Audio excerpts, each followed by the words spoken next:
नमस्कार मित्रांनो, सावळ्याची जणू सावली या मालिकेच्या आजच्या भागात आपल्याला असं बघायला मिळणार आहे की आता सगळेजण लग्नाला जाण्यासाठी निघालेले असतात आणि दिवा फडफडत असतो. त्यामुळे आता तिलोत्तमाच्या मनात जरा शंका आलेली असते आणि तिला भीती वाटत असते की काही वेगळंच घडणार तर नाही ना. जगन्नाथ तिथे आलेले असतात आणि त्यांनी सांगितलेलं असतं की आज ग्रह ताऱ्यांची जी स्थिती आहे ती विचित्र आहे. सारांची पत्रिका मी सकाळीच पाहिली आहे. मग आता तिलोत्तमा अजूनच घाबरलेली असते आणि ती म्हणते, जगन्नाथजी तुमच्याकडे काय उपाय आहे? ते सगळे करायला मी तयार आहे. अगदी माझ्या लेकाच्या जीवावर बेतणार असेल ना तर हे लग्न थांबवलं तरी चालेल. आता जगन्नाथजी म्हणतात, नाही ते करण्याचे नाहीये, माझ्याकडे एक उपाय आहे.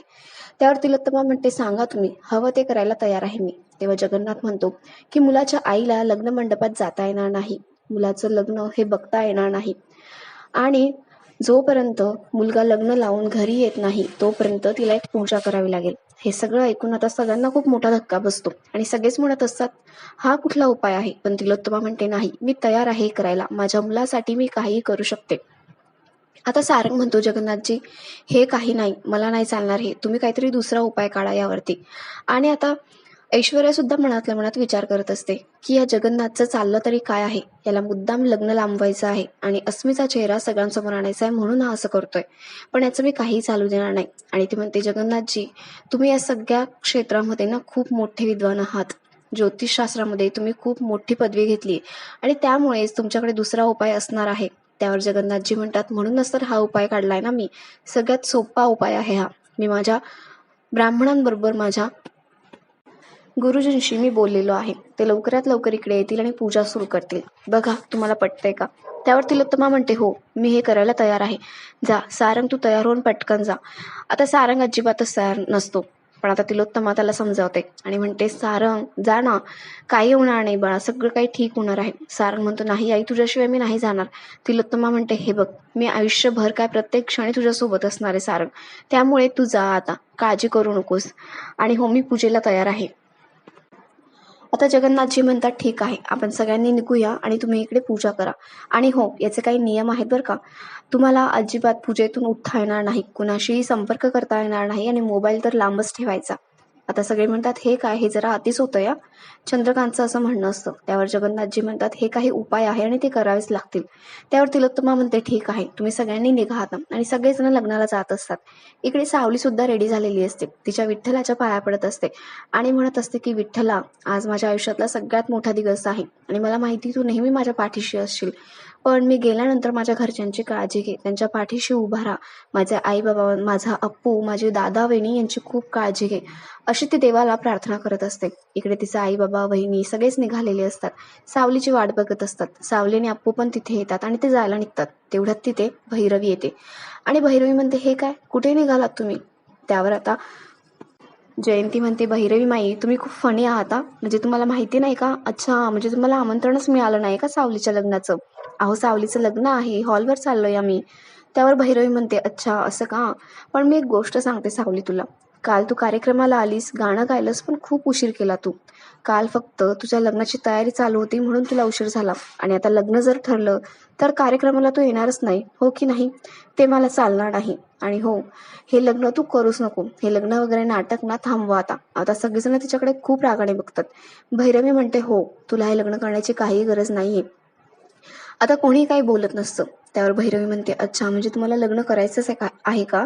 ठीक आहे मग जा तुम्ही लग्न करण्यासाठी. पण आत्तापर्यंत मी अप्पूच्या आजारासाठी जे काही पैसे दिले ना ते सगळे माझ्या हातावर टेकवायचे आणि तेही व्याजासकट.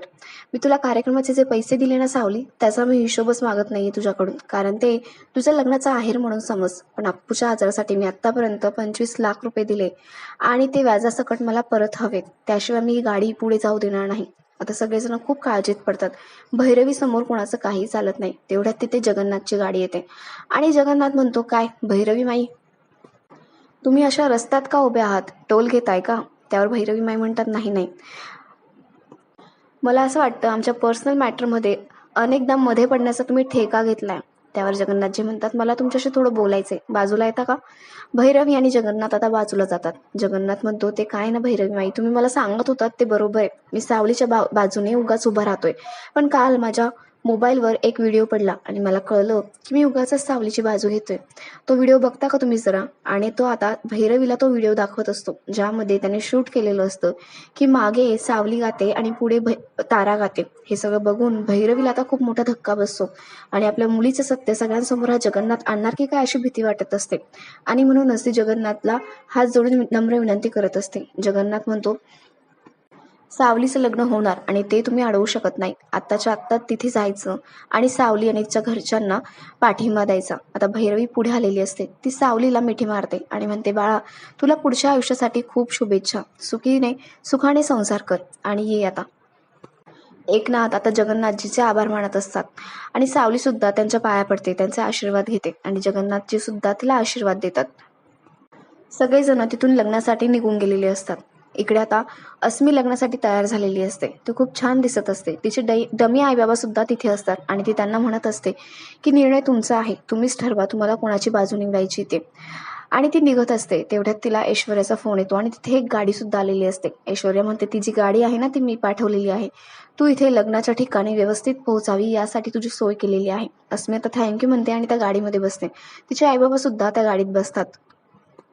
इकडे सारंग, त्याच्या घरचे सगळेच आता लग्नाच्या ठिकाणी येऊन पोहोचलेले असतात. सारंगचा मूड खूप ऑफ झालेला असतो. तो गाडीतून उतरायलाच तयार नसतो. पण त्याला सगळे समजवतात की हे बघ सारंग, तुझं लग्न आहे, तुझ्या आयुष्यातला सगळ्यात मोठा क्षण आहे, असा चेहरा पाडून बसू नकोस. अमृता वगैरे सगळेच त्याला समजवत असतात. चंद्रकांत पण त्याला खूप समजावतो आणि सोहम म्हणतो की दादा, येत्या 25 वर्षानंतर तू जेव्हा तुझ्या लग्नाचा व्हिडिओ बघशील त्यात तू स्वतःला असं सॅड बघशील का? आणि तुझ्या सॅड असण्याने हे वाजंत्री वगैरे ते पण दुखी असणार आणि त्यामुळे वरातच निघणार नाही, असं चालेल का? अमृता म्हणते, अजिबात नाही. मेहेंदळाचं लग्न आहे, त्यामुळे वाजत गाजत वरात निघणार आणि जा सोहम, तयार होऊ नये. आणि सोहम सुद्धा आता जायला निघतो आणि तयार होऊन येत असतो. इकडे जगन्नाथजी आणि त्यांची पत्नी अलका हे लॅपटॉप समोर बसलेले असतात. जगन्नाथ म्हणत असतो की देवा, बारीक लक्ष ठेव, हे जे काही मी सारंग आणि सावली यांचं लग्न लावून देत आहे ना, त्याच्यावरती. आज सावली मेहेंदळांच्या कुटुंबामध्ये जाणार आणि तेही सून बनून आणि त्या तिलोत्तमाचा सौंदर्याचा माज कायमचा उतरणार. इकडे तिलोत्तमा सुद्धा मनोभावी पूजा करत असते आणि आपल्या मुलाच्या आयुष्यासाठी प्रार्थना करत असते. आणि आपला हा भाग इथेच संपतो.